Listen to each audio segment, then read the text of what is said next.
Hello, everybody. Welcome into another episode of the Couch GMs podcast. I'm your host, George Kerth, here along with the two other Couch GMs starting wide receivers. We got Tyler Snyder in the house. Tyler, how you doing, buddy? I'm doing lovely. All right. And Cody Roadcap. Cody, what's up? I'm doing great, especially since you moved me from the bench to the starting lineup. Anything for you, buddy. I'm just glad you're stopping to actually appreciate what I call you every week instead of just criticizing me every week. But anyway. We'll get back to that next week. All right. I'll think of something good for you. So this week on this episode, we're going to be talking fantasy wide receivers. We're going to give you our top 25 early rankings on the show this week, have a little bit of debate, and we're going to talk top stories of the week. You can find our top 50 on our social media channels, Facebook, Twitter, and Instagram at the Couch GMs, as well as thecouchgms.com. So since it's going to start off every episode here until it's resolved, Cody, talk about some Aaron Rodgers. Alrighty, let's see how I can do my Aaron Rodgers, #Rodgers Watch update. I'll keep it short. Rodgers was a no-show this week at OTAs. So they're voluntary. He did lose out on a workout bonus, but $500,000 to him is like $20 to the rest of us. So no harm, no foul there for that. He did speak out. He was on Kenny Mayne's final episode of SportsCenter. He said it's never been about the draft pick. It's kind of about a philosophy and maybe forgetting about people. Essentially, he was just alluding to, or what we can take from that was, he has a beef with general manager Brian Gutekunst, essentially just a lack of communication. We know the communication has been an issue. He wants to be shown the respect for all the things he's done there, and they kind of wanted to push him out the door, or so it seems from his perspective, especially since they didn't let him know they might be taking a quarterback. But he does like Jordan Love. He enjoys working with them, so it's not a love-hate relationship. And then our fun news of the week is the match, the golf thing, or golf or battle, duel, I guess it would be, that TNT puts on. This will be the round 3 of it. Rodgers and Brady are the headliners. Brady will be with the reigning champion Phil Mickelson, and Brady and him won it last year. And then Rodgers and Bryson DeChambeau, rhymes with Lambo, perfect match, will be taking on Brady and them. And if you guys haven't been paying attention to social media, they've already gone at it back and forth.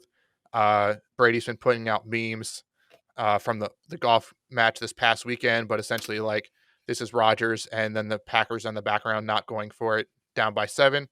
And then DeChambeau tweeted back at him, you're going to be deflated just like the balls in the AFC Championship game. It's a lot of fun. If you're not following us on Twitter, you should definitely be following those guys because they've been having a lot of fun, and that has been your #Rodgers Watch recap. And if you're not following us on Twitter, follow us. What are you waiting for? Just go hit the follow button. It's easy. It takes 2 seconds. You just move your mouse up the screen a little bit, and we're going to talk about salary cap next. So this year, we know the salary cap did drop a little bit. Next year's maximum salary cap was set at $208.2 million, which I believe is approximately $20 million higher than this year's. They did not set a minimum. It is not going to raise as much as maybe some people would hope because they are going to defer that hit from the COVID losses into this season and next season. But they are expected to have a big boom in salary cap in 2023. 1, for the COVID stuff to be over, and 2, because the new TV deal is going to be signed. Expect some of your favorite players to be cashing in on some big deals in the next few years. That's all I'm saying. Moving on to the next news, we got Todd Gurley, who's visiting the Detroit Lions, which is an interesting move because they already have Jamal Williams and DeAndre Swift, the rookie sensation from last year. What do you guys think of this visit right here, and do you think a deal is going to get done? I'd be surprised if a deal gets done right away. It almost seems like a health check. Let's bring him in. Let's check out his knees, see where he's at. If we have an injury in training camp, we've already done our due diligence on this guy and Todd Gurley. But maybe I'm wrong. Maybe they'll bring him in. It would definitely add to that magical running back by committee out there. But I think it's more of a health check, or that'd be what my perceived notion of it is.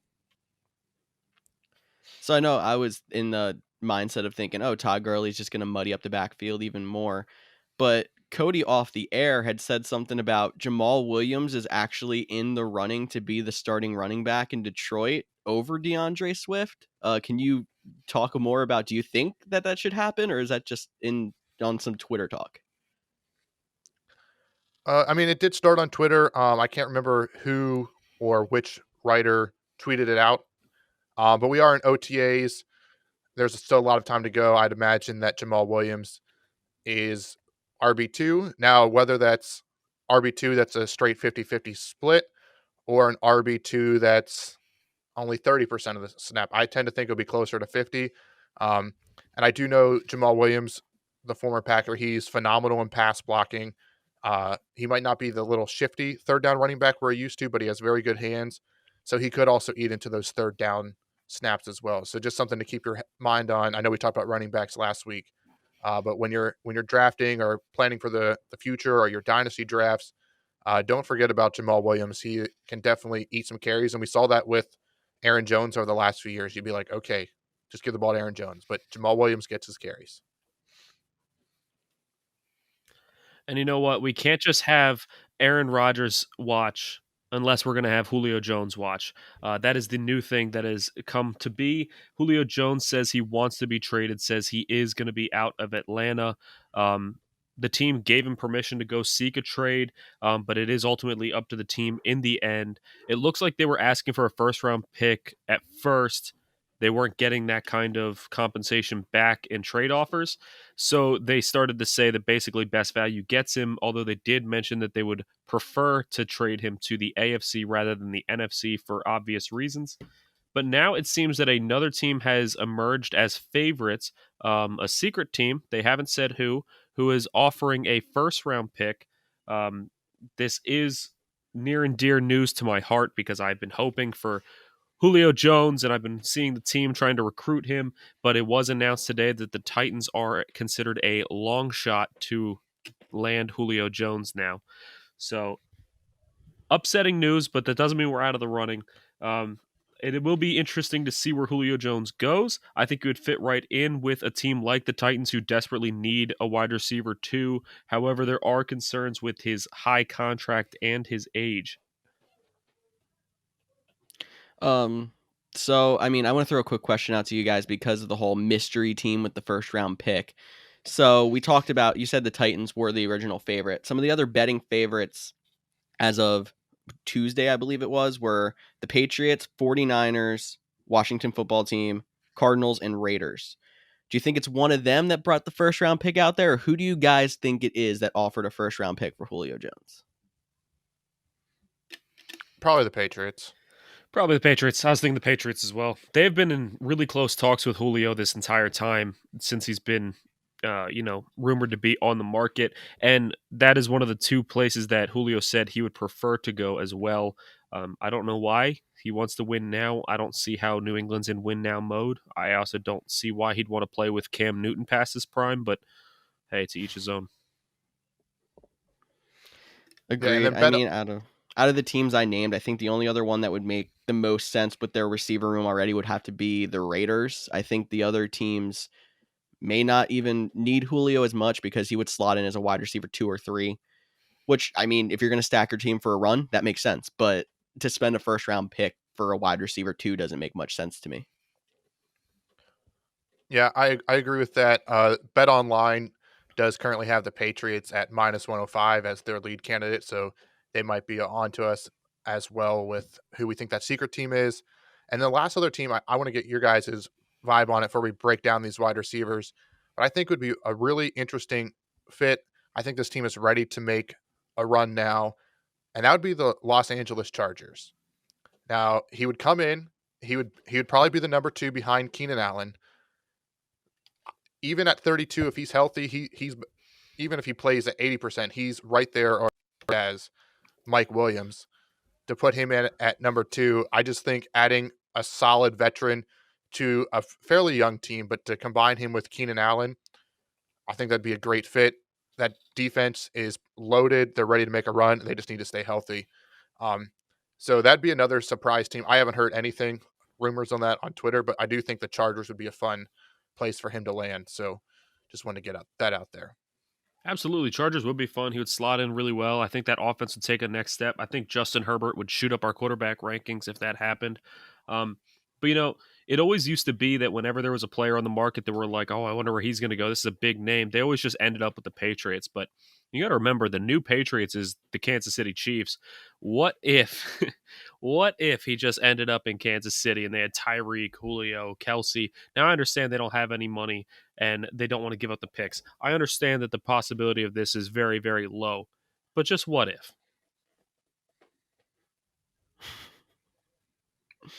What if any defense couldn't stop him from scoring 50 points a week? That seems like what if. I don't even want to think about that, honestly, because I kind of still can have a rooting interest for the Chiefs, but I think if they're putting up 50 a week and going 16 or 17-0, it would get boring. Yeah, that's not happening. This ain't Madden, unless it's my Madden team, because I like to make moves like that. Fun fact, before we started this podcast, we used to play connected franchises, and I'm pretty sure the one year I had Julio Jones and Odell Beckham Jr., I was always making trades. I never had draft picks, but so my Madden team, he would end up on the Chiefs, but in reality, probably be the Patriots, just because nobody wants him to go there. So that makes the most sense. But guys, we talked a lot about Julio. Let's just talk about our wide receiver rankings a little bit. I know George said our top 50 will be posted everywhere, especially on the couchgms.com. Make sure you're checking that out. Number one, it should be a clean sweep at number one, but Tyler had to mess that up. That's Davante Adams. He is an elite wide receiver. I don't care if Aaron Rodgers or I'm saying this right now. If Jordan Love is the quarterback, Davante Adams is still the wide receiver one. That's not even the dude is the best route runner in the game. He's going to score touchdowns and he can get open. And in all honesty, as much as I love MVS, as much as I love Allen Lazard, they're a huge drop off from wide receiver one. So Davante Adams, wide receivers one. Tyler, you can tell us why he's number two if you want. And George has something to say.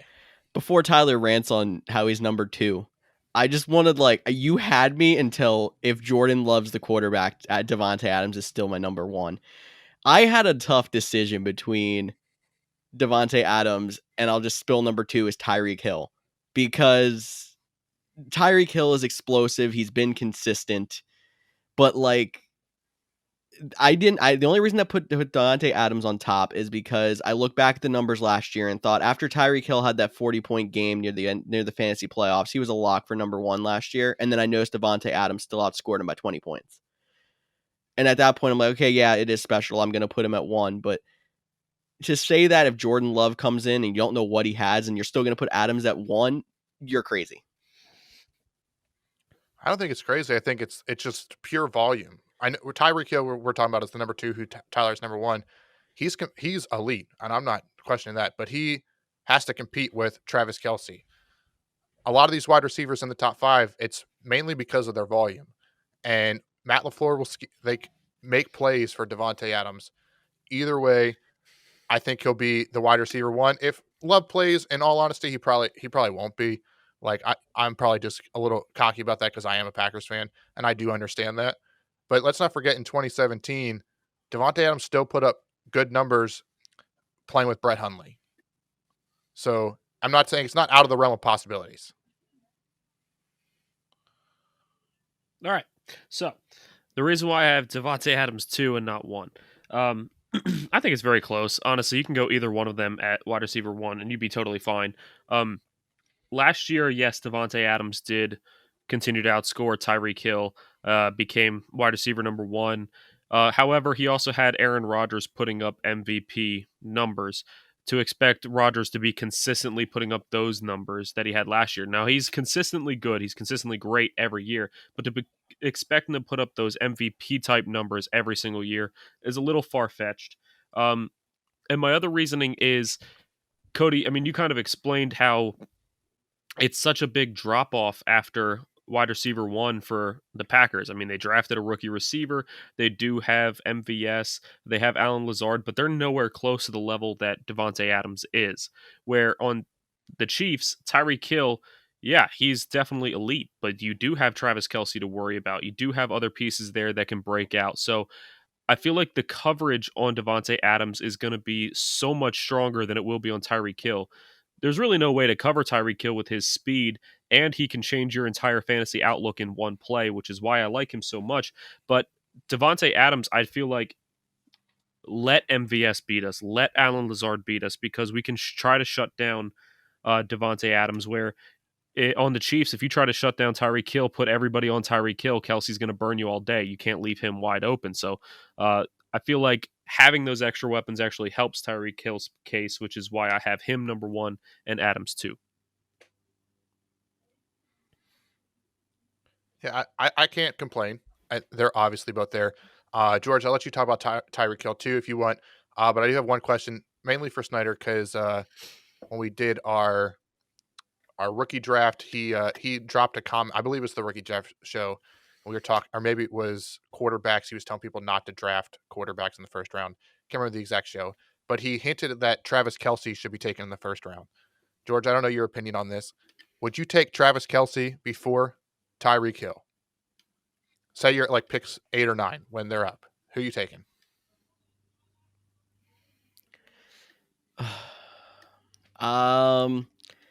So if Adams is off the board, I think I would take Adams before the 2. I would, in the past, you would never hear me say I would take a tight end in the first round. Like I would never touch Travis Kelce in anything, it seemed like, because he would always go way above.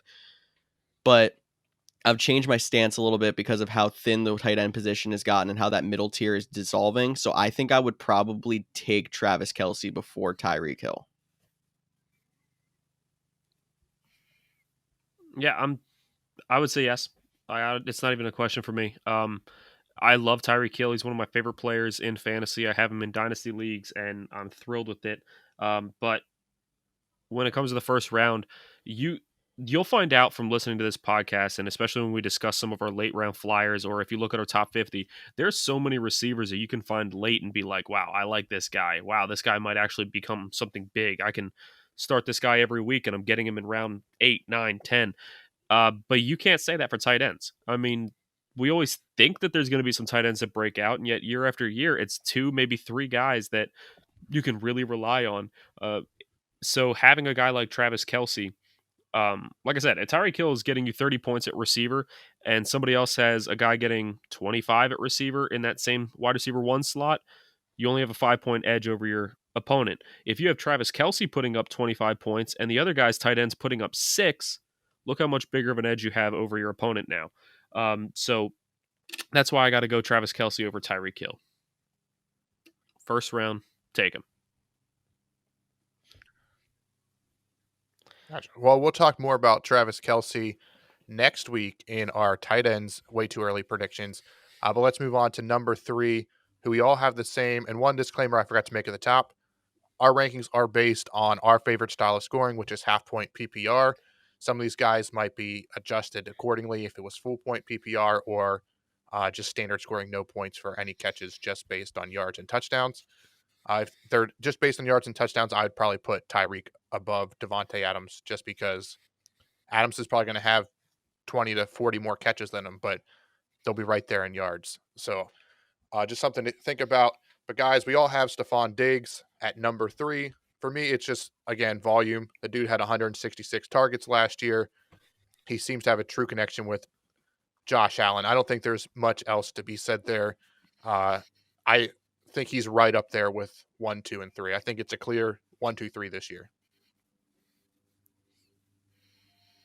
Yeah, and just to rub salt in the wounds a little bit, I just want to remind everybody out there, or maybe tell you for the first time if you're a new listener, that Cody did trade Stephon Diggs to me last year for Cam Newton. So if you're ever judging my stance on players, just remember that trade and know that I went on to beat Cody in the fantasy championship, primarily based off of Stephon Diggs having a big week. So just wanted to throw that out there. Cody, I don't know if you remember that.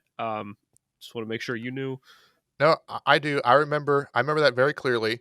The Packers played the Titans on Sunday night. You had Derrick Henry. The Packers shut him down when they demolished the Titans. And you whined like a baby for the next 12 to 18 hours until the Bills game started. And then by the time the second quarter hit, Allen and Diggs had 3 touchdowns at that point, and my 50-point lead eroded like nothing, and I lost the championship game, coming runner-up 2 years in a row. But you deserved it because you were runner-up the 2 years prior to that. So, and that was after week 1, and Stephon Diggs was currently my wide receiver 7. So it wasn't like I traded it midseason. I was probably too high on Cam Newton after week 1, but that was all good and fun. That's why we love fantasy. Just the rubbing some salt in the self-proclaimed wounds trade there. master over here. Yeah. I Well, also you know got what? You talked about the accused of Titans, so cheating. why don't we talk about some more Titans real quick? Go to number 4, Okay. and that is arguably the greatest receiver in the NFL, or at least he will be, and that is A.J. Brown of the Tennessee Titans. He will become the best receiver in the NFL. He just needs a little bit of time to continue to bud. I mean, last year he was one of the most dominant fantasy wide receivers, and yet he had injuries in both knees that required surgery since week 2. If you go back and watch any Titans game at any point this season, you will see A.J. Brown laying on the field, holding his knees at some point in every single game. And that's because they told him in week 2, you need surgery. You can't keep playing on this. And he did. And yet he still was one of the best fantasy receivers in the league. So fully healthy this year, A.J. Brown's going to have a big year. AJ Brown did a fantastic job of getting me close to that fantasy championship last year, but as soon as we hit the playoffs, my team completely went down. But AJ Brown was a big reason for me to stick up there. He is definitely one of the top fantasy receivers for you guys to target in your second round. And another guy who will get a ton of targets, we're not quite consensus on him, but we're pretty close, would be DeAndre Hopkins. Cody has him at 5. I also am at 5. Tyler at 6 in our rankings. So do we see a step up from Kyler Murray, which would mean DeAndre Hopkins takes yet another step? I know he was already good last year. Yeah, I think we'll see a step up, but I want to go back to A.J. Brown real quick, and I know Tyler won't mind because he loves talking the Titans as much as he can. We're all at number 4. Again, it's volume. They've lost Jonnu Smith. They lost Corey Davis. I mean, it's Josh Reynolds and Anthony Ferguson. So, like, there's a lot of volume there. But even for his good 2020 season, he did only average 22.2 points a game. Not the best for a number 4 wide receiver. Keep that in mind. We're talking wide receiver number 4. That's not the best for wide receiver. He did finish 14. Obviously, we're projecting growth. But they are the number 2 favorites. I know it's a long shot at this point, but let's say hypothetically Tyler gets his wish and Julio Jones lands here. How far would that drop a guy like A.J. Brown, who is up here, at least in my opinion, mainly based on that volume?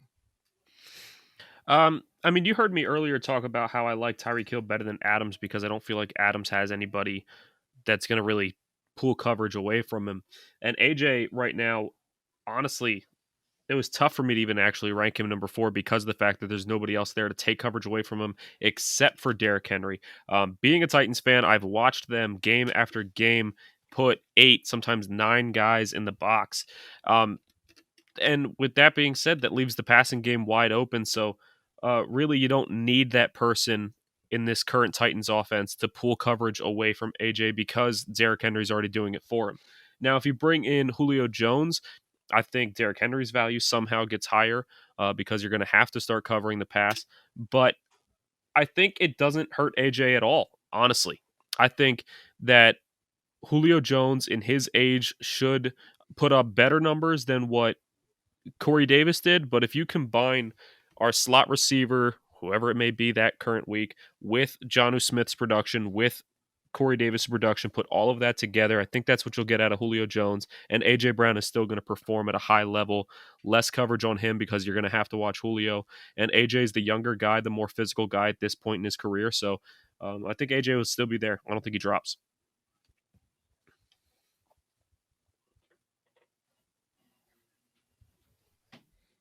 George, do you think he drops? Do you not want to answer? I honestly would probably say that it would make me feel more comfortable putting him at 4 because I do understand that like some of these guys up there don't have a lot to take away from him, but you've seen Devontae Adams do it before. I mean, I don't even want to say Stephon Diggs doesn't have that much around him because Cole Beasley looked like the best Cole Beasley we've ever seen last year. And I like Gabriel Davis a lot, but we haven't seen AJ Brown do it without a 1B. So there is a little bit of scare tactic there, putting him at 4, but I think he will be okay regardless. And I think it would actually help me feel more comfortable with having a solid guy across from him because we see that he has big play ability, even with maybe less volume. Interesting. I'm surprised both of you would keep him at 4 if they added Julio Jones. But let's get to the guy that George was talking about. Yes, Tyler now has his Titans jersey on. He went and got it. AJ Brown. I still hope he changes his number because that will irk Tyler just a little bit. But DeAndre Hopkins is number 5 for us, 6 for Tyler. It is another volume thing. We still don't know about Larry Fitzgerald. They brought in AJ Green. Woo! They have Christian Kirk. Woo! So not much there outside of DeAndre Hopkins. We look for big steps for Kyler Murray. The only thing that does worry me about DeAndre Hopkins is consistency. He had 5 games with 8 points or less last week, and that's a lot of weeks for him to quote unquote take off. He didn't take off, but like bad weeks for your number one, probably a high second round, mid second round player at this point. He has all the talent in the world. He can easily be a guy that's up there, 160. He had 160 targets last year. He can have 160 to 180 this year. We just need to see more receptions, more completions, and hopefully a few more touchdowns. But if Kyler Murray progresses like we think he will, I think we'll get there. So just keep out, though, for that consistency with DeAndre Hopkins. Absolutely. I agree with you, Cody. And the only reason that I don't have him ranked 5th is because the next guy on our list I do have ranked 5th, and that is Justin Jefferson of the Minnesota Vikings. You know what? This might be a little high for Jefferson after just having one good year, but honestly, Jefferson is a next level type of receiver. I love his physicality. I love how he has the speed to beat people. He has the physical attributes. He can go up and get the ball. Great route runner. He has all the attributes you want in a number one receiver. Plus, my thing is I always like having someone else there to take coverage away, and Adam Thielen is that guy. Thielen's a great receiver as well, so you can't just put everybody on Justin Jefferson, so that's why I have him ranked 5th. George, you are the one that ranked him the lowest at 8. Do you not have confidence in this guy? I still have some confidence in Justin Jefferson. I just think that there could be the sophomore slump. The sample size is small, exactly like what you said. And I've never been the biggest fan of Kirk Cousins. I understand if it's 1:00 on a Sunday, he's just as good as almost any other quarterback out there, it seems like. But I feel like I was never even high on Adam Thielen back before Justin Jefferson, just because there was just that question mark for me that pushed him just enough down my board that he was already gone in drafts before I would feel comfortable drafting him. And that's exactly how I feel with Justin Jefferson. Hey, I love Justin Jefferson. I just hate that he's a Viking. But that sophomore slump is definitely a real possibility after arguably the greatest rookie season we've ever seen. We got to keep this moving, though. Number 7 on our cumulative board is Calvin Ridley. I have him at 8. Tyler has him at 7. George has him at 6. He's my Adam Thielen guy that George has talked about. He's really good. He just seems to always be gone before I can get him because I don't value him as much. But if Julio does leave, he could shoot up the boards because the dude catches a lot of passes and a lot of touchdowns. One thing Julio does not. And I think I like Calvin Ridley even better if Julio is gone because there's still enough around him to take some pressure off with Kyle Pitts. And we got Olamide Zaccheaus. Look, he had some good spots last year. Russell Gage also looked pretty impressive. Even if you line up Pitts at wide receiver, you got Hayden Hurst. So there's enough around him to keep pressure off if Julio goes. And it seemed like in the past, there was always a little bit of is it a Ridley week or is it a Julio week? That should disappear if Julio's gone. So I could see even a little bit more consistency than we've seen out of him in the past. So that's why I like Calvin Ridley at 6 for my board. Number 7, Calvin Ridley. I do think that's a good spot for him personally. That's where I had him ranked. But the guy that you have ranked 7th, both of you do, is Keenan Allen. He is at 8 on our board. I have him ranked all the way down at 11, so I feel like it's time to explain myself.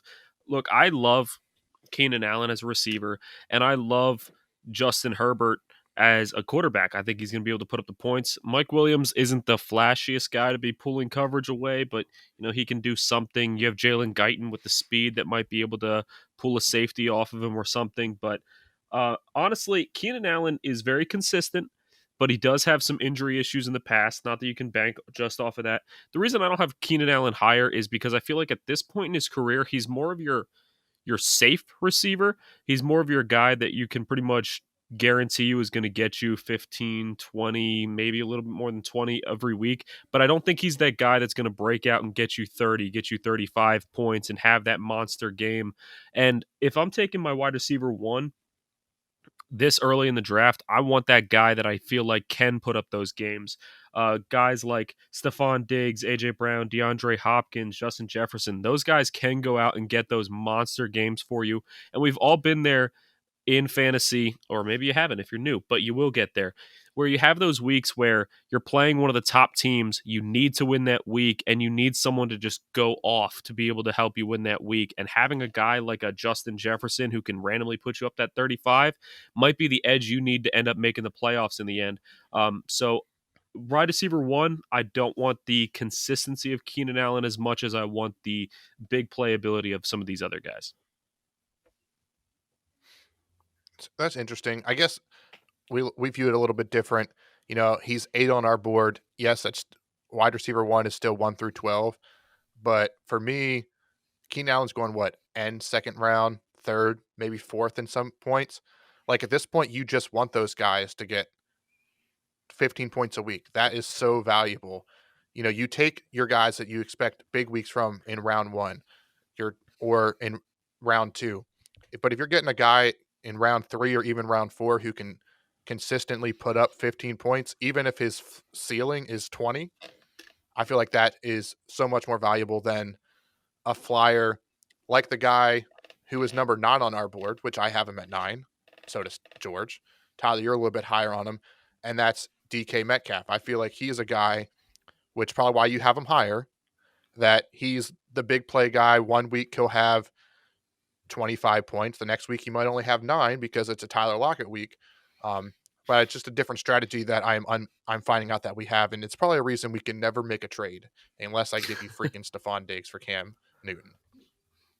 I mean, that's fair. We do struggle to make trades in fantasy for sure. But yeah, DK Metcalf, I don't know. I went back and forth. I had him ranked all the way as low as 12. I had him ranked all the way as high as 7. I had him all over the board because he is that big playability. He is that freak of nature athlete that physically he'll be able to keep up. He'll be able to perform. But it's for some reason the offense last year was like, hey, it's a Tyler Lockett week. Hey, it's a DK Metcalf week. Hey, it's just a Chris Carson week. Hey, it's some other random guy that we don't even care about week. We're going to put him in. He's going to be our guy. So the inconsistency last year does worry me a little bit. I'm hoping that they get that figured out. They utilize DK Metcalf more. And if they do, this guy has such huge potential. He can win you the entire season just alone, basically, because he's that much of a freak of nature athlete. I'm also just a huge DK Metcalf fan, so there could be a little bit of personal bias that has him ranked so high as well. And I was going to say, I feel like us putting him in the top 10 means that we are all going to fade Tyler Lockett a little bit compared to where he was last year. And you'll see on our rankings if we do or don't. But honestly, DK Metcalf was actually wide receiver 7 last year, and Lockett was wide receiver 9. I feel like something's got to give there. But even putting Metcalf at 9 is telling us he's going to have basically the same year as last year. I'm just hoping it's a little bit more consistent with where I have him on my board. But to get a guy who can potentially put up 30 in the late second, early third round, like we've been saying, is actually not bad. Yeah, the big thing's consistency, like Tyler mentioned. He had 6 games with 8 points or less, but he still finished as a top 10 wide receiver. So that just goes to show you how many points he is scoring on his quote unquote boom weeks. That was number 9. So let's round out our top 10 with Allen Robinson. Some may say the guy has finally got a quarterback. Some may say, well, he has to deal with Andy Dalton for a few weeks before Justin Fields takes over. Tyler has him at 10. George and I have him at 11. Again, Allen Robinson, he's like Keenan Allen, super consistent. You know what you're going to get. He's going to get targets. He's going to get points. Super underrated for a wide receiver. The only issue I have with him that he's a bear. Outside of that, I love the dude. I think he's going to do very well this year. And if Justin Fields starts earlier, he might go up higher in my rankings. Yeah, you guys heard me earlier going a little bit of a rant about Allen Robinson. Um, I think that I'm not worried about Andy Dalton being the starter. I know that sounds crazy, but honestly, if you go back and look at Allen Robinson's quarterbacks over his career, he's never had a quarterback. So, and he's always been a very consistent, good wide receiver. So, I'm not worried about Andy Dalton being the starter. Now, I do think that Justin Fields is going to be able to take him to that next level. If Allen Robinson has been this good in his career and he's never had a quarterback, here he has a chance with a quarterback that I feel is dynamic and really underrated as far as where he went in the draft. And I think that this could be an exciting player this year. He could be a game changer. And honestly, Allen Robinson might slip in your draft a little bit. You might be able to steal him for a good value-based pick. But that does round out our top 10. We'll move on to pick 11. We'll start picking up the pace a little bit with these picks. But number 11 is definitely an interesting one. And I feel like I'm going to have to explain myself again. But first, I'll get your opinions, guys. We have Michael Thomas. He's always been one of the top 5 receivers. This year, he doesn't have Drew Brees. You guys both have him ranked as your number 10 receiver. I got him all the way down at 15. Obviously, it's because of the quarterback situation, but tell me why I'm wrong on 15. So we already said we'd talk about half PPR scoring. So this man is the master of the slant. And if you're telling me I have to have a quarterback go out there who I don't completely trust, but he's only got to throw the ball 10 yards max in front of the line of scrimmage, I'll take that. He has shown he could be a top wide receiver before. He's been in the top 3 to 5 on our boards in the past years, and seeing him fall all the way to 11, I'm totally confident taking him there and just saying all he's got to do is catch 10 balls a game, which is very possible depending on, doesn't matter who the quarterback is, because he's got one of the best hands in the league. He never runs routes that are that long, and he's going to catch you touchdowns as well. Yeah, I have him at 10 too. And I think the biggest question is who's going to be the quarterback. I still tend to think it's going to be Jameis Winston. Talking to you guys, I think you're leaning Taysom Hill. And we saw Jameis Winston, even the year he threw 30 interceptions, he still had Mike Evans as a top wide receiver. I think he'll fall in love with Michael Thomas. They're similar builds. They're the bigger, more aggressive guys. Now, I think there's a little bit more speed to Mike Evans' game, but I do like Mike Thomas, Michael Thomas, to have the touchdown numbers bounce back and to get those receptions back up, and he'll be healthy. He was hurt early and often last year, so fingers crossed he'll be healthy like George just showed. But I already started talking about him, so I'll let Tyler jump in here. But number 12 is Mike Evans to round out our wide receiver ones. But Tyler, I'll let you go back to Michael Thomas if you want, or just go right into Mike Evans. So Michael Thomas and Mike Evans are probably the biggest people we differ on in this entire rankings. Like I said, you guys both had him ranked. Michael Thomas ranked 10. I had him ranked 15. Mike Evans, Cody, you have him at 12. George, you have him at 14. I have him all the way up at 9.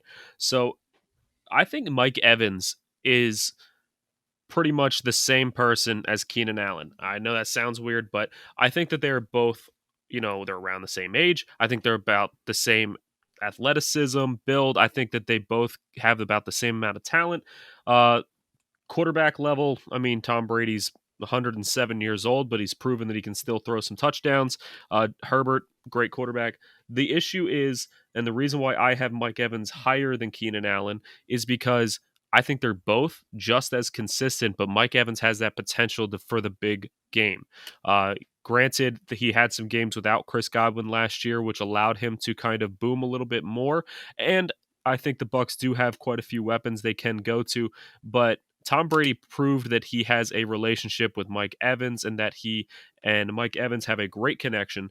Whenever Tom Brady has a connection with somebody in his career, he always brings them to the next level. Is Julian Edelman really as good as he was in his career?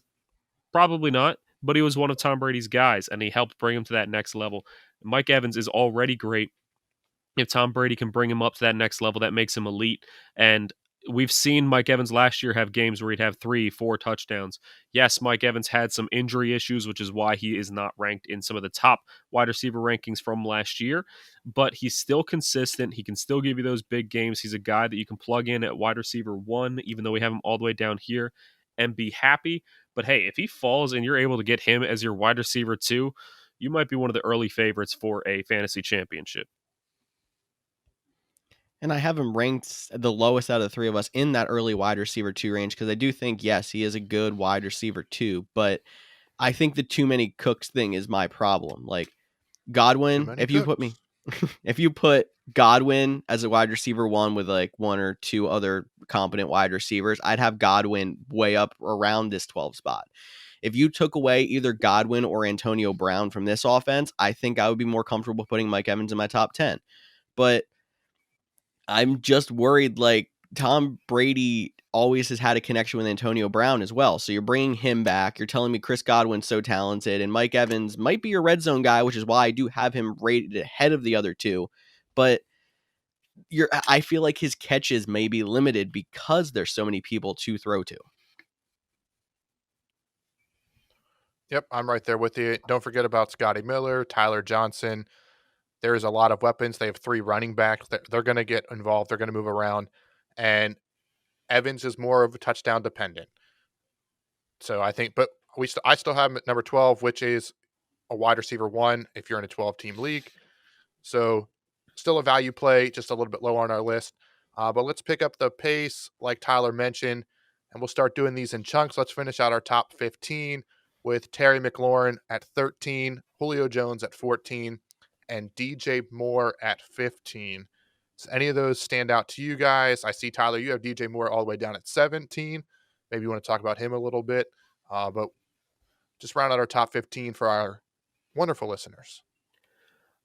Yeah, going back to number 14, we have Julio Jones. Now, obviously, that's going to be highly dependent on where he goes or if he goes. I think it's pretty certain that he will be traded at this point, but it's where to. He can go to an offense with a bad quarterback, or honestly, if he goes to the Patriots, I'm not going to be super high on him. If he goes to a team like, I know it's not going to happen, but like the Packers, I would be very high on him. I think he'll get a lot of volume. Or a team like the Titans, I'll be very high on him. So that one's going to depend on where he goes. So just stand by. We will definitely cover more of that and how it impacts the fantasy season once he is traded.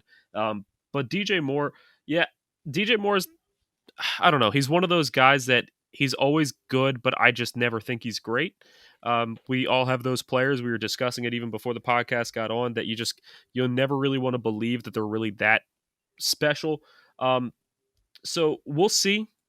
Plus, we have Sam Darnold there. Sam Darnold has never really taken a receiver to the next level.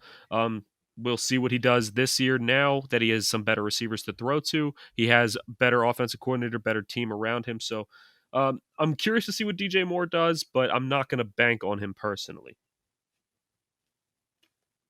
I agree also. I do like DJ Moore, but out of these 3, I actually have all 3 of them ranked higher than you two. But Terry McLaurin is my highest. I have him up at 12. And I feel like that's because he's a guy that hasn't seen the respect for me that he deserves. He has been a very explosive receiver through his first few years, and hopefully they improved his quarterback situation this year. I like Ryan Fitzpatrick a lot. I know we do as well. Or if Taylor Heineke starts, he looks like he could be a competent quarterback. So Terry McLaurin is somebody that's going to probably get overlooked because people outside of Washington don't really care about his name, but he's been a consistent fantasy wide receiver who I think is going to take a step this year over where he was last year. All right, so Yeah, that'll I do do it. like McLaurin. Oh, sorry, my bad. Go ahead. I was going to say, no, it's all good. I just want to say I do like McLaurin a lot. Unfortunately, we play fantasy with a Washington football team fan, so I can never let him fall. Sometimes that comes back to bite you. Sometimes, hey, he's a good player. But what Tyler was getting into was we're going to knock out our next 5, 15 through 20. I guess 16 through 20. 16, we have Amari Cooper. 17 is Chris Godwin. 18 is Kenny Galladay. 19 is Robert Trees or Robert Woods, but we call him Robert Trees here on the Couch GMs podcast. And number 20 is Adam Thielen. I'm going to talk about Kenny Galladay. I don't care who you guys talk about. I'm going to talk about Kenny Galladay. I'm high on Daniel Jones. I'm high on the Giants. It's May when we're recording this episode. A lot of that can change. Probably by September, I'll be like, I can't believe I put these things out there on air. But right now I am. And Kenny Galladay, I think, is because he was hurt last year, people are going to forget how good he was 2 years ago. Because he is Daniel Jones, people are going to let him fall. Kenny Galladay could be that fifth round wide receiver that you pair with your top 2 running backs, that you're worried about your wide receivers to find value this late. For me, he could be easily a top 10, top 12 wide receiver by the end of the year if Daniel Jones goes on the trajectory that I think he can. So I love the value with Kenny Galladay at 18. I'm right 2 there of with my you, Cody. biggest I love Galladay. receivers. And I think the Giants are going to win that division. I'm saying it already. Oh, we got to Going shut some this down. bold Me and Tyler statements. can't agree. Oh, no. Oof. 2 of my receivers who I think fall into the too many cooks category. One is Chris Godwin. The other would be Amari Cooper. There's just so many weapons in Dallas. I have Cooper all the way down at 19 on my rankings, even though he's 16 in the consensus, shows that those 2 are much higher on him. But I just don't like touching those guys unless I can see them slide down the board a little bit, because I like being able to see a guy who's going to have more consistent production because the team has to rely on him. But Tyler, Chris Godwin at 12 on your board. 12. Yep. He thinks Tampa Bay scoring 50. Tampa Bay is going to score. Chris Godwin is an electric receiver. He's going to be one of the main targets, right up there with Mike Evans. I think they're both going to be good. And I'm tired of this whole too many cooks argument. I mean, come on. So Justin Jefferson and Adam Thielen, they're not both great wide receivers. You can rely on both of them. Okay, sorry, I'll forget about those. Cooper Kupp and Robert Woods. They haven't been great in the past at the same time. Oh, you're right. Didn't you say earlier that Tyler Lockett and DK Metcalf were both in the top 10 last year? That's weird. 2 receivers on the same team, both being good. It happens all the time. It's all over the field that teams have multiple receivers that are both good at the same time. You can have too many cooks and still perform well. And I think that these guys, Chris Godwin and Mike Evans, are going to be in that category. I think they're both going to be scoring big points. Yes, there are other people that are there that will be getting some points. I do think the receivers will get involved, the tight ends, some of these other young receivers. But like I said before, we've seen Tom Brady for years now. We know that he has his favorites that he always relies on to make sure they get points. And I think that Chris Godwin and Mike Evans are 2 of his favorites. Gronk will be involved, maybe not as much as he used to be. Antonio Brown will be involved, but not as much as he used to be. I think it's going to be these 2 scoring most of the points for Tampa Bay. See, my issue is when it comes 3, and I feel like both of those teams have 3 or 4 or 5. I mean, you could. I wasn't even including Gronk when I was talking about Tampa Bay earlier, and there's Gronk there as well. Scotty Miller, blah blah blah. Dallas has Amari Cooper, Michael Gallup, CeeDee Lamb, and even Blake Jarwin returning. If everyone is high on Blake Jarwin, I am not super high, but it's another target. So, like, I like the duos because there is a lot of the 1A, 1B getting coverage off of each other. When it gets to 4, I get concerned. All right, so 2 of the teams that have those 4, the ones that are most prominent of having those 4 would be the Dallas Cowboys, who were putting up ridiculous points last year. You could have had any one of their receivers, especially guys like Amari Cooper, were definitely ones you wanted to own. And don't forget about them Kansas City Chiefs that have 37 different targets. They have 112 different cooks in that kitchen, and yet we still have Tyreek Hill up there as one of our top 2 receivers, and Travis Kelce. Do they really, though? Pick. Is it not Hill and Kelce? Yes. We talked about it last year. There's Sammy Watkins that they were throwing to. They had Mecole Hardman that they were throwing to. They had Clyde Edwards-Helaire who was getting points. You shake your head, but they were just as involved last year. I'm going to bring up this. Yeah, but no one was saying, hey, let's start Sammy Watkins. Let's start Mecole Hardman. Like, and I'm not unless saying you were super desperate. I'm not saying start him. You're saying that every team has multiple players that are involved each week. I think what George and I are saying, especially when it comes to the Tampa Bay Buccaneers, and this argument is also kind of a little silly because we all have them both all in the top 22, and me and Tyler both in the top 20. So we're arguing about very good players, but I just think it's something to pay attention for is Antonio Brown. We saw him catch 2 touchdowns in the Super Bowl. He's going to be a part of the offense. Tom Brady, you say he loves Chris Godwin. He also loves Scotty Miller. He went out of his way to talk about Tyler Johnson. They're gonna be. I don't think the consistency is going to be there to have them both in at wide receiver 1 level like you have them. That's just my opinion. Again, I have them both in the top 20. I think they're both good receivers, but there's a lot more assets on the Buccaneers team because they're running it back with everyone that they had to make me go, okay, maybe I shouldn't value the number 2 wide receiver as much because the number 3 is so close. Like we both have, I don't think we both have Adam Thielen and Justin Jefferson as high, and there's only 2 of them there. Now some of that's the quarterback, but outside of those 2, they lost Kyle Rudolph. I might be high on Irv Smith Jr. Yes, they have Dalvin Cook, but they don't have many options receiver that are reliable. Like Antonio Brown could be a flex starter for people. I think that's why we're a little bit lower on them. Thank you, I George, for don't just shaking have your head. anybody else ranked in the top 60 after Godwin and Evans. I guess that's where we differ, is that you guys think they are so close to 3 when I really do believe that it is these top 2 than everybody else. You're saying that, like, the Chiefs really only have Kelsey and Hill, and then the other weapons are so much further down below them, when I really thought they were utilized just as much. I mean, we have a 3 to 4 touchdown game from Sammy Watkins every year. Mecole Hardman is always a part of that offense. They always have those other weapons that are being used just as heavily, and yet we still favor those top 2 guys. So I think these other guys are going to be used. I think they are going to have some targets. And if any one of these top guys goes down, guys like if Godwin goes down, pick up Scotty Miller. If Evans goes down, go out and get Antonio Brown. Like, you will have those guys that are going to step up and step in, but I think they have their top 2. I think they're going to rely on their top 2 when the game's on the line. I mean, when the game's not on the line, those are going to be the primary targets, and I think that they're going to get enough value that I still have them ranked this high. Okay, All right. well, we have to move on. That was too long of a conversation for wide receivers 16 through 20. So let's round out our top 25 with CeeDee Lamb, that Dallas trio that we've just debated about. Cooper Kupp, a part of the Rams duo, which we debated about. Brandon Ayuk at 23. He might be in a duo himself. 24, Deontay Johnson, who Tyler hates. And number 25, Tyler Lockett.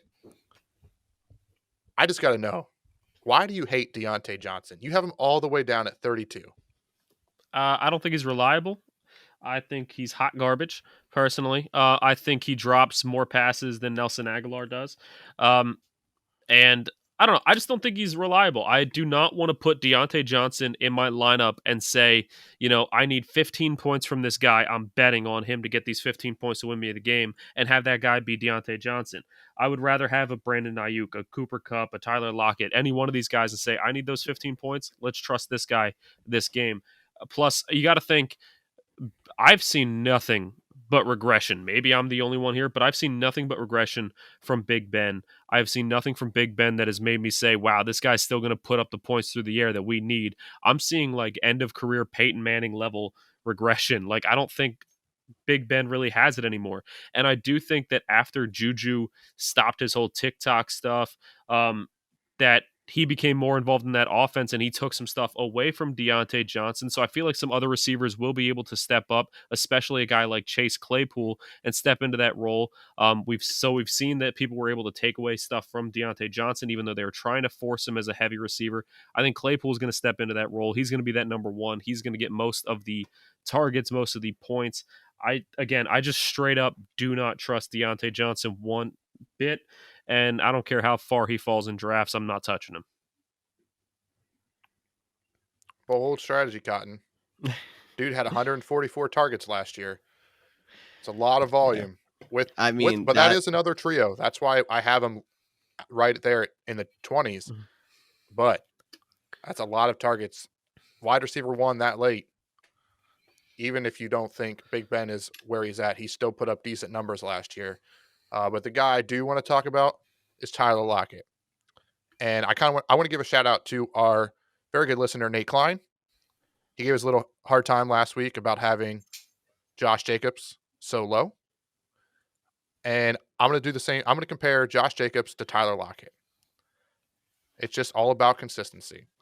If you look back, they're both ranked 8 at the end of the season. But Tyler Lockett, he had a 45.5 point week in half point PPR. He also had a bunch of games under 10 points. Solid number 2, flex maybe, but still not consistent. That's why he's probably lower. A lot of people will probably have him higher than we do. But just wanted to give a shout out to Nate, and 2, had to compare him to Josh Jacobs, who we had low too based on consistency. That's a good point. I mean, he left a sour taste in my mouth after last year, but there's no doubt he's still an asset to an extent. Could be a flex starter for a lot of teams. Person I want to hit on before we jump and maybe start a little bit of a talk with Cody would be Brandon Ayuk. Tyler, you're highest on him at 20. I'm at 23. Cody down at 28. He really burst onto the scene last year. I know he was a draft crush of Cody's as well, but I just continue seeing progression out of Brandon Ayuk, that San Francisco offense in general, and maybe we'll see Trey Lance jump in there. But even if they don't, I think him playing as well as he did last year with quarterback 3 just shows that he's a special talent. He can run with the ball. He can catch screens in space and break them for big plays. I like the absolute repertoire that he gives you all the way down here at 23rd on our board. He's a very big boom guy that you could get a steal on and could easily be a top 15 wide receiver if he gets enough targets, which I have no doubt he will. But Cody, you don't even have him as the top wide receiver on that offense. Yeah, I currently right now I have Deebo Samuel 27, Brandon Ayuk 28. I love them both. You could flip them for me. I think they're both going to be up there. I just think they're going to be. We're going to see. Oh, this is a Deebo week. Oh, this is an Ayuk week. That's where I see him right now. And as much as I love Trey Lance, I don't think he's starting right away. I'm not a huge fan of Jimmy G. And if Trey Lance does come in, I think they're going to be even more of a running team. I think a lot of what people don't understand is Trey Lance only didn't throw very much in college. He is a very athletic quarterback. Now he's gifted with his arm, but I do think you'll see him taking rushing attempts. I think I'm not going to say they're going to completely become the Ravens, but I could see them trend in that direction, which is why I have them a little bit lower. But I do love the Ayuk and Samuel, but you also have to count for Kittle there as well. But guys, we hit our top 25. Like George has mentioned, I've mentioned, our whole top 50 is on our website. Maybe George will put the whole top 60 because we differed so much near the end. That'll be up to him. Is there any guys outside of our top 25 in the top 50 you want to hit on? Tyler has a pretty interesting one, and I actually love his answer, but I'm going to let him explain it. All right, look, this is a guy that there's a lot of people out there that will absolutely refuse to draft him because of all the bad blood they have from him in fantasy years past. George may be one of them. This is Odell Beckham Jr. I get it. Every year he's drafted high. Every year he, gets injured or doesn't live up to the hype. But at the same time, you got to think of where OBJ is being drafted right now. Like, he's being drafted with guys who are also huge question marks. You have no idea what you're going to get from them, if they'll even be worth owning at the end of the year. And we still know what kind of a player OBJ can be. He's very talented. He's athletic. And I think he's in a good offense. He's still the number 1 receiver for an offense that I believe is going to score a lot of points. And Nick Chubb and Kareem Hunt can't be the only guys getting all the touchdowns. So you got to get some of those touchdowns through the air. I love Baker personally. That sounds weird saying out loud, but I love Baker. He's one of my favorite quarterbacks in the league. So you got to keep an eye out for OBJ. If you can snag him as late in the draft as he's likely going to fall as your wide receiver 3, your wide receiver 4 even, he could end up being the OBJ of old. And I mean, you could have a steal of a century if he can go back to his old form, which I really do believe he can.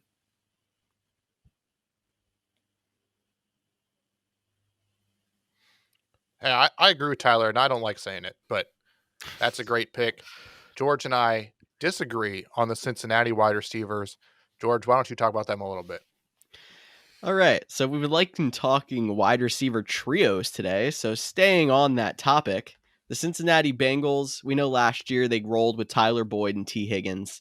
Both were pretty good. Tyler Boyd seemed to be the guy who you would own and start because he had a lot more catches and more consistency. T. Higgins came on throughout the year, became more of a big play guy, and never really took the number one away from Boyd. But now you bring in Jamar Chase into the situation as well. And there's going to be a really good argument coming up to your drafts on who you think the number one is going to be in that offense, because they are going to have some fantasy value and potentially have some edge wide receiver two to flex value. I personally think that's going to be Jamar Chase because he's already going to come on with with Joe Burrow, having played with him before in college, so he's going to have that instant connection. And I think he is a much more special wide receiver than I like T. Higgins, but he didn't show me anything to make it, blow off the page. And Tyler Boyd is a good wide receiver, but he's just shown to be that consistent. He might get you more catches even than Jamar Chase, but there's nothing super special. So that's why I put Jamar Chase higher up on my board as opposed to Boyd or Higgins. Cody, you seem to not agree with that and think Higgins is the guy. Yeah. Again, it's a trio. They're so hard to judge. I know Chase was a high draft pick. I understand he has the connection previously with Jamar Chase. But I do think he will at least start the year as wide receiver 3. And the guy I think he slowly overtakes is Tyler Boyd, just based on age, contract, skills. Even though his skill set more resembles a guy like T. Higgins, I do think I will end up seeing T. Higgins and Jamar Chase being 1 and 2 as the top 2 as the season progresses. But fantasy's played the whole season long. I think Jamar Chase might have a slow start, and I think Tyler Boyd is still a very good slot route runner wide receiver. And I know Zach Taylor loves to play an 11 personnel and have 3 wide receivers on the field at all times. And I think they showed Higgins has a connection with them in the NFL level too. So a lot of moving pieces there. Things can change. But right now, that's where I am. And then my late round, or not my late round flyer, that's coming up next. The guy in my top 50 I want to talk about was Brandon Cooks. And let's see. I know I should have looked this up before we were on air, but I have him at 31, Tyler all the way down to 37. Or sorry, George at 37, Tyler at 33. And I just want to say, Brandon Cook always puts up numbers. I know we have no idea who the Texans quarterback will be, whether Deshaun Watson will either not hold out or get his legal case figured out, or if it'll be David Mills, who they took in the second round in this past year's draft, or Tyrod Taylor. But Brandon Cooks always puts up points, and he's just another guy that there's not much competition there. There's going to be volume. I know Tyler always like people shade coverage to him, but the top wide receivers always get targets. They always get catches. No matter if you double and triple team, they find a way to get them open. Brandon Cooks is that for the Houston Texans. He could be a late round guy that you want to take, or not even that late, but a guy you want to take a shot on just to get those points for a solid number 1 wide receiver, which is hard to find in the late 30s. They're normally all gone at that point. I said late round flyer numerous times, and Tyler was looking a little bored at my little rant there about Brandon Cooks because he's like, dude, shut up about Brandon Cooks. So I'll let Tyler talk about one of his favorite players in the draft as his late round flyer on another one I absolutely love. This show is all about me and Tyler being on the same page, and I'm not a huge fan. So I guess it's better than me and George. Tyler muted himself, and now he's talking without unmuting himself. Yeah, so it now happens. It happens. I wanted to say some curse words off air before I came on so that we can keep the explicit tag off. But now that I'm unmuted, yeah, Cody, I wasn't bored of what you were saying. Anytime you start talking about a Texan, a Colt, or a Jag, I just start to glaze over. It's just, that's the football fan in me. It's bound to happen. But my guy that I'm going with, my late round flyer, is Elijah Moore. I wanted the Titans to get this guy so bad in the draft. He went to the Jets, and I think he's going to be exciting in fantasy this year. Now, little disclaimer with him. He's a late round flyer for a reason. He's not going to break out in week one. I really don't believe he will. There's a lot of other guys there. He's rookie. Typically, rookies take a little bit to develop or to earn that starting job. Now, they do have a lot of pieces there. They have Corey Davis, who honestly, I must say he's never proven himself to be a true number one. He's great as a number two. They need somebody else to step in there as the number one. After that, they have Jamison Crowder, Braxton Berrios. They have Denzel Mims. Yes, Mims. I'm not thrilled with Mims either, but he always has that potential of taking over. Keelan Cole's another guy that can take some reps, but none of these guys, in my opinion, are guys that'll step in and steal that number one overall receiver role. So a guy that can take it is Elijah Moore. He might be the number one receiver out of the slot, but he's got the speed, the quickness, he's got the hands. I think that Elijah Moore is going to be one of the most exciting guys on this team. And with a much better quarterback upgrade this year in Zach Wilson, and no more Adam Gase, which is already a huge upgrade, I think Elijah Moore has the potential to be a huge wide receiver this year, a steal at the end of your draft. Honestly, there's a chance he doesn't even get drafted unless you have somebody like me or Cody in the draft that loves the guy. And you might be able to pick him up off free agency. But he is going to be a guy that you want to keep your eye on because he has huge potential this year, guys.